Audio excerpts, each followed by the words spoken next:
Hey, what's up, Darren? Quick demo video for you for your LGT saber that you had me customize. I actually did a lot of stuff to this guy. I've never worked on a saber from LGT before, so it was very interesting, right? So the setup that you had in there, I'm not sure of the soundboard, but you had you just had a one button setup right here, and then you had a recharge port right here where I put a plug in. I just plugged that hole up, and then I gave you a dual tactile switch feel right here. So your top switch or your top tactile, that'll be your activation, and then your bottom tactile will be your auxiliary. I did put a brown leather wrap on this guy.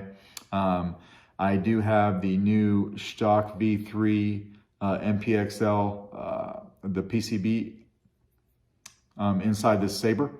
I got 2 of them from Justin over at Saber Bay to try out, and this is the first saber that I installed one with. And then I did a comparison video between these and Carl Chin's. But very bright. I think you'll be very happy with it. I did do some things to your crystal chamber. So I had to take this crystal out initially because they had it in there kind of wobbly. And while I had it out, I put this crystal in the oven and I cracked it, right? So how I like to do these when I have an opportunity to do them, if you can see that, it's actually something you'll see a lot better when I light it up. But I'll take a quartz crystal, I'll put it in the oven for about 10 minutes at 350 degrees, and then take it right out and dunk it in a glass of cold water. And that will crack the crystal all the way through it. It's not gonna fall apart on you, but it is very nice for light refraction. You had an in-hilt LED system in here, so I took that out.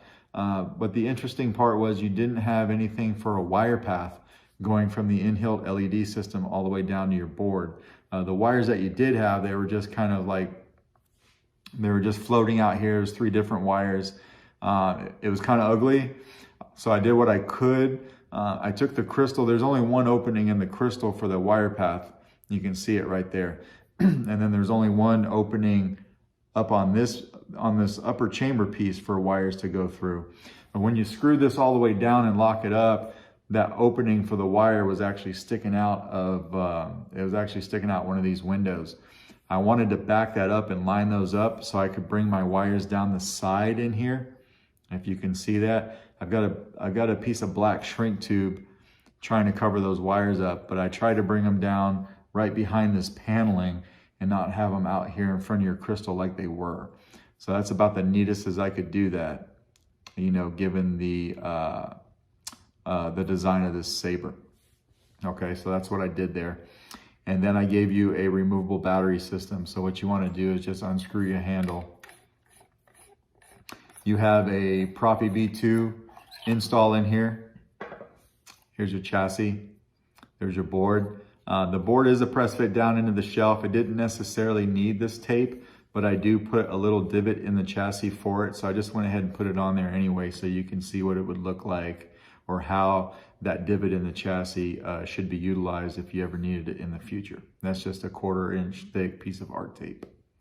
And then you've got a removable battery system here, spring side right here next to the board. That's the negative side of your battery. And then you have a 24mm Smuggler's Outpost speaker. And then it's kind of the same over here, although it does say Solo Sabers in Arabesh for me. And this chassis is a static chassis, so it stays in place. It is actually held on by this screw right here. This is your chassis retention. But I needed to keep the aesthetics right, so this screw right here is just adhesed in, but it's not screwed into anything, if that makes sense, right? I just didn't want that gaping hole, and these screws were here originally, so I wanted to keep that evenness, and I put that in there. And that's what I did there. And then for your recharge port hole, I printed a plug and I plugged that hole up right there. There was no need to use it. I didn't want you to be able to see the wires inside. So that's what I did there. Okay, so let's throw a battery in it. Oh, also, I wired your crystal chamber up independently from your main blade. So I make the crystal do different things when the battery is in than your blade will do. Until we get to the stock fonts. Now, when we get to the stock font package, the crystal will do the same thing that the blade does. I went in and I did some different things on the aftermarket fonts that you've got, and they're dark side fonts. So we'll throw a battery in. Remember, Spring side over here is the negative side of your battery. We'll throw this on. You can see your, whoops. I did give you motion controls. You can see that crystal has kind of a heartbeat, and hopefully you can see the cracking in that crystal. So this is why I do that. I like to try to refract that light, you know, a little bit better, and it just gives it a little bit more of a menacing look than it would with light shining right through. Now this was practically a perfect quartz crystal before, so you'd get shine through, but it was just kind of dull, right? So it would be red, but it you know, kind of boring. So hopefully you like what I did there. So I got this crystal where when you flip it on or you turn it on with your switch, it's going to flash white, and then it goes back to red. And you got your LEDs working in there like they should. For a 24mm speaker, it's got good sound resonance. Auxiliaries down here. Now this crystal will react to your auxiliary being pressed.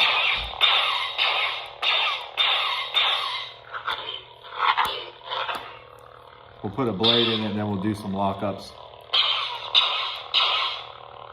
And then you can twist off.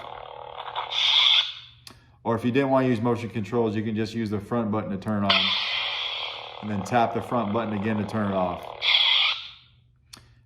For soundtracks, what you want to do is hold down your activation for a second and let go.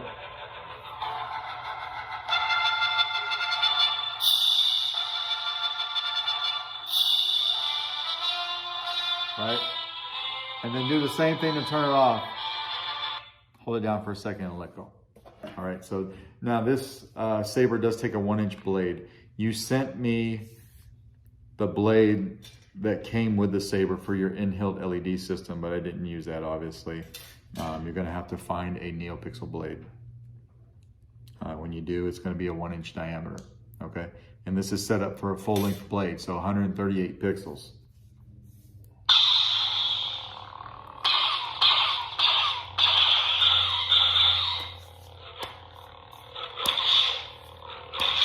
You got flash on clash, blaster deflect. I did jack up your sensitivity on this guy to about a 3.8, just because everything was so close together, and this is a 1-inch diameter. This is a 1-inch diameter handle, so I didn't want this speaker setting off any false clashes in the board, because you do have sound venting there, but you don't have any in the center. Excuse me. So I didn't want any of that vibration traveling back up to the board and having any false clashes. So to get to the next sound font, we'll just hit auxiliary. I will give you so much more. What could you give me? Everything.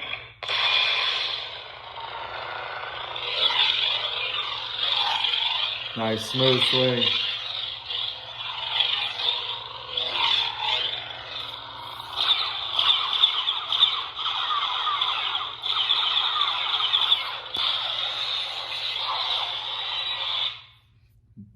I'll swing it on. Now on this sound font, you hit the blade or the saber. Easier to hit the saber. You'll initiate blade lockup, which you can see right here, and it will stay that way until you pull away from it.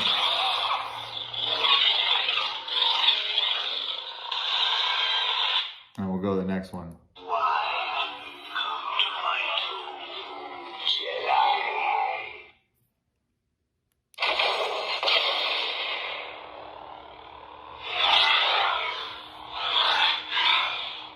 I believe this blade is just kind of an audio flicker. I wanted to give you some different blade styles, but keep it kind of stiff.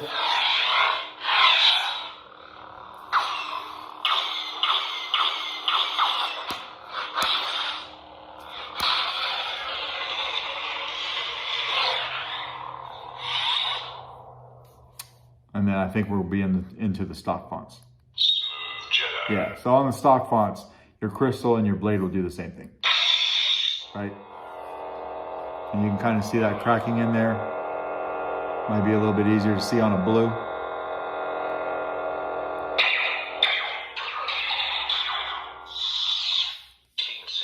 We'll try to find the rainbow one.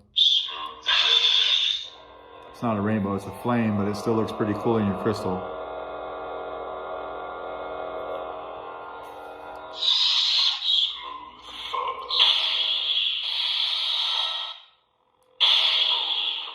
It's kind of a blue flame.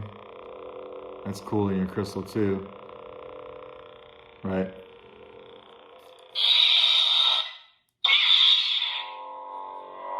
So you can see some different colors.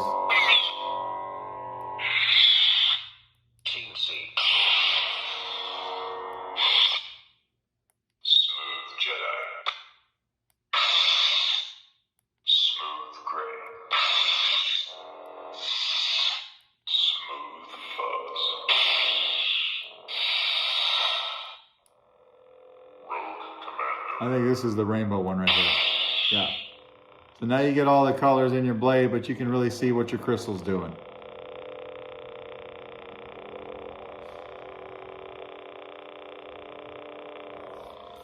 And we'll turn it off and we'll take the blade out. You got one blade retention screw. That's all you need. You had two in here. I took that out. Two is maybe what you need for an in-house LED system. I don't know because I don't do them. I only do Neopixel. But with Neopixel and the way that the blade, hit the camera. And the way that the blade fits in nice and snug, you really only ever need one blade retention. And that guy is right here, okay? And so after we get the blade out, we'll just unscrew the handle. This is a brown leather wrap. I had this left over from Defcon Bird on eBay. He's pretty much the go-to guy if you want any kind of leather for your saber. Then I just popped it out from the positive side, which is over here next to your speaker. And that is pretty much your saber. So let me know if you got any questions. If not, I will have this out in the mail to you tomorrow. All right, thanks.